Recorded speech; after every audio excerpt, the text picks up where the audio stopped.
अस्सलामुअलैकुम वरहमतुल्लाहि वबरकातुह। नहमदहु व नुसल्ली अला रसूलिहिल करीम, अम्मा बाद। अजीज़ तलबा और तालिबात, मैं आई+ एकेडमी में आप सबका खैर मकदम करता हूँ। तहे दिल से आपका इस्तकबाल है। हम लोग उर्दू क़वाइद के मुतालिक इल्मे अरूस के बारे में मालूमात हासिल कर रहे हैं। इससे पहले के सबक में हमने कुछ बातें आपको लिखाई थीं। आज फिर हम इसी इल्मे अरूस के मुतालिक आपको चंद सवालों के जवाबात लिखवाएंगे। लिहाजा आपको चाहिए कि आप लोग अपनी अपनी कापियाँ और कलम निकाल लें और जो कुछ आपको बोर्ड पर लिखाया जाए उसे आप अपनी कापियों में लिख करके महफूज कर लें। तो आइए हम शुरू करते हैं। सवाल है कि शेर किसे कहते हैं? शेर किसे कहते हैं? जवाब, शेर किसे कहते हैं? जवाब इसका है, शेर का लुग़वी माना है कलामे मौज़ून या सुख़ने मौज़ून। सुख़ने मौज़ून, एक वज़न के दो मिसरे, एक वज़न के दो मिसरे जो एक ख़याल को ज़ाहिर करें, जो एक ख़याल को ज़ाहिर करें, उसे शेर कहते हैं। इसका दूसरा नाम बैत भी है। जैसे ज़माना बड़े गौर से सुन रहा था, ज़माना बड़े गौर से सुन रहा था,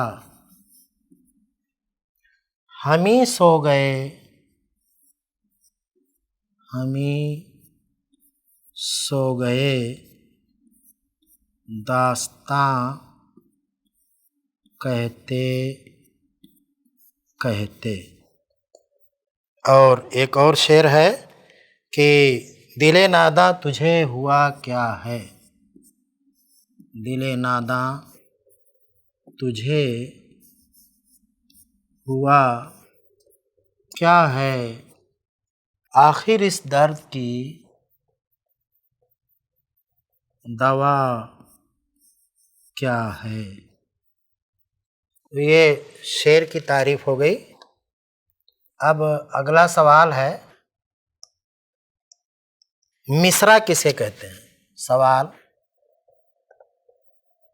मिसरा किसे कहते हैं? जवाब, मिसरा का लफ्ज़ी माना है दरवाज़े का एक पट। अब जानते हैं कि पुराने ज़माने में जब घरों में दरवाज़े बनते थे तो उसके दो पट होते थे, दो तरफ वो खुलते थे। अब तो यहाँ शहरों में एक ही पट रहता है, एक ही तरफ खुलता है, लेकिन पहले जो घर होते थे वो दो पटों के दरवाज़े वाले हुआ करते थे। तो ये मिसरा है, उसको मिसराल बाब, दरवाज़े का पट। तो ये मिसरा का लफ्ज़ी माना है दरवाज़े का एक पट। शेरी इस्तिलाह में, शेरी इस्तिलाह में आधा शेर, आधा शेर या निस्फ बैत, या निस्फ बैत नज़्म में बामाना अल्फाज पर मुश्तमिल एक सतर को मिसरा कहते हैं।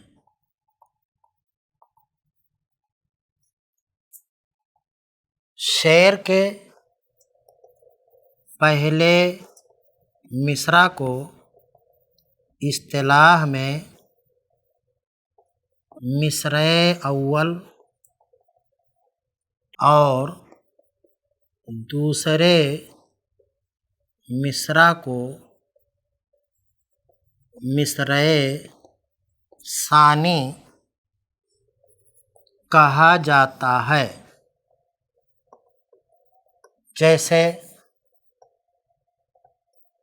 दिले नादा तुझे हुआ क्या है, आखिर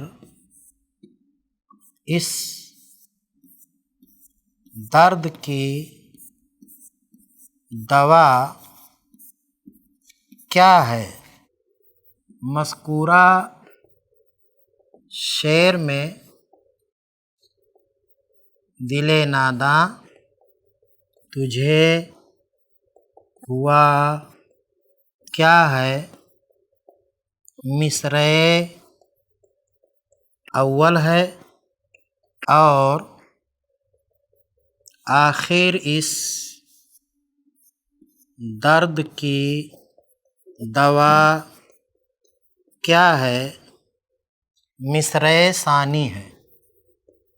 मिसरे सानी है।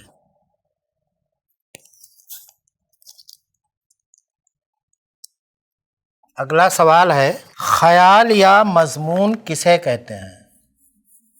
सवाल, ख्याल या मज़मून किसे कहते हैं, मिसाल से वाज़ेह कीजिए। जवाब, ख्याल या मज़मून शायर की उस सोच और फ़िक्र को कहते हैं जो किसी के मुताल्लिक उसके ज़हनो दिमाग में पैदा होता है और उसके बाद वो उसे शेर के पैकर में ढालता है। मिसाल के तौर पर रसूल अकरम सल्लल्लाहु अलैहि वसल्लम के मुतालिक एक शायर के ज़हन में इस तरह का ख़याल पैदा होता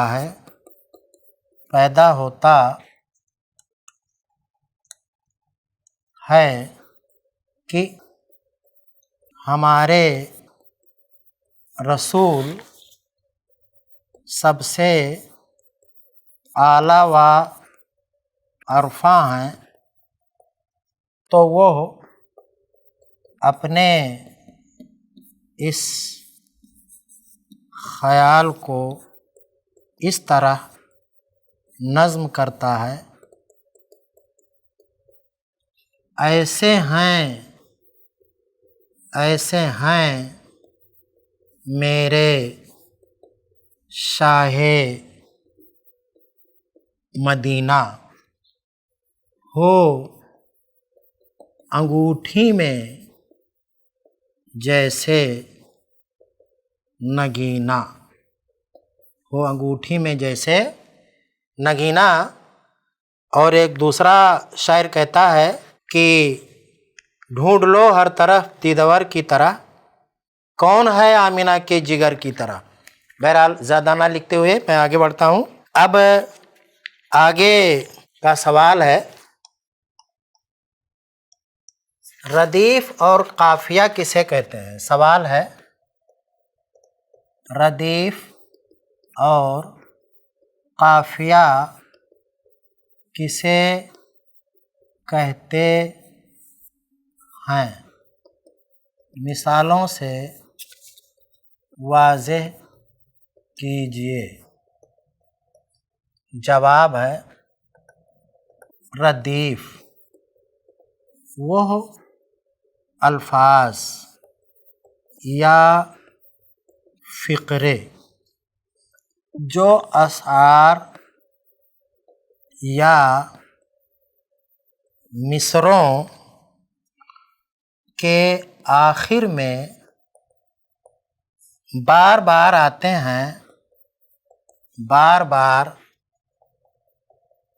आते हैं, उन्हें रदीफ कहा जाता है।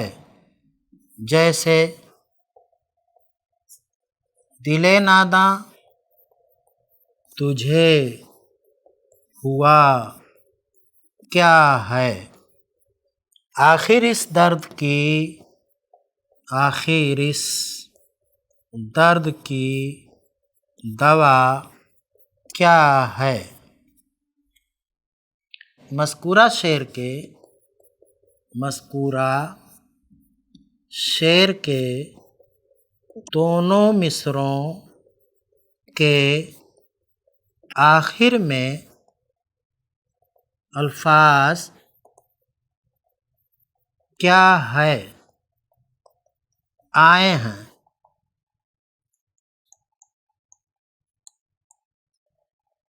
इसी को शेरी इस्तिलाह में रदीफ कहते हैं। काफिया वो लफ्ज़ या फ़िक्रे जो रदीफ से पहले आते हैं और हरकातो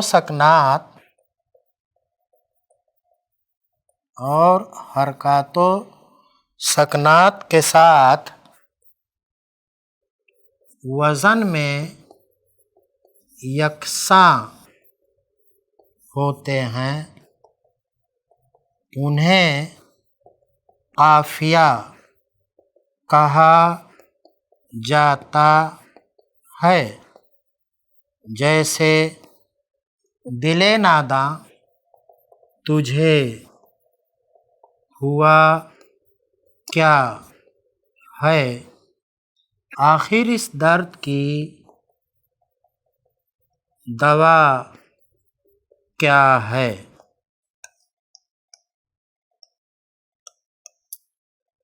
मज़कूरा शेर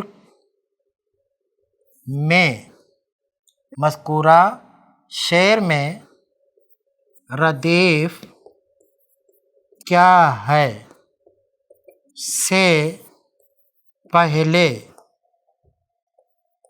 मिसरे अव्वल में लफ्ज़ हुआ और मिसरे सानी में लफ्ज़ दवा मौजूद है। ये दोनों लफ्ज़ हरकातो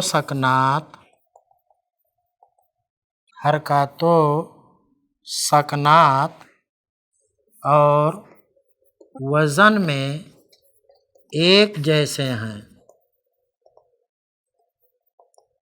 इनको ही शेरी इस्तिलाह में काफिया कहते हैं। आज के सबक का आखिरी सवाल है आखिरी, मतला और मक्ता किसे कहते हैं? मतला और मक्ता किसे कहते हैं? मिसालों के साथ लिखिए। जवाब है, गज़ल के पहले शेर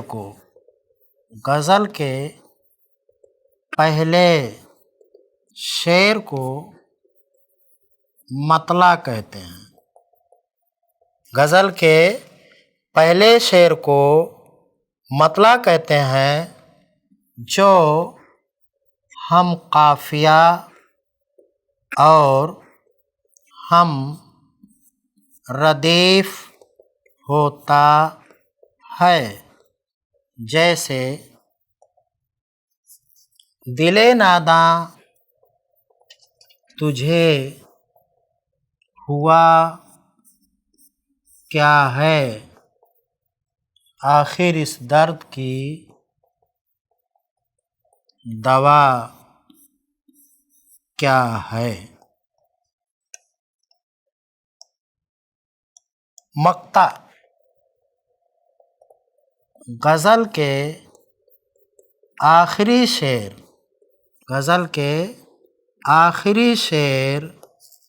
को मक्ता कहा जाता है, जिसमें शायर अपना तखल्लुस नज़्म करता है। जैसे बनाकर फ़कीरों का हम भेष गालिब, बनाकर फ़कीरों का हम भेष गालिब, तमाशाए दैरो हरम देखते हैं। और बहादुर शाह ज़फ़र का एक शेर है, कितना है बदनसीब ज़फ़र दफ़न के लिए, 2 गज़ ज़मीन भी न मिली कुए यार में। अजीज़ तलबा और तालिबात, अल्हम्दुलिल्लाह इल्मे अरूज़ के मुतालिक आपने काफ़ी मालूमात हासिल की हैं। मुझे उम्मीद है कि आप लोग अपनी अपनी कापियों में महफूज रखने के साथ इन मालूमात को अपने ज़हन दिमाग में भी महफूज कर लेंगे। हमारे आज के सबक के लिए मुख्तस किया गया वक्त इख्तिताम पज़ीर हुआ और अल्हम्दुलिल्लाह उर्दू क़वाइद के मुतालिक बहुत सारी मालूमात आप जान चुके हैं। इसलिए इंशाअल्लाह अब हम किसी दूसरी किताब की तदरीस के साथ आइंदा मिलेंगे। तब तक के लिए हमें इजाज़त दें। अस्सलामु अलैकुम व रहमतुल्लाहि व बरकातुहू।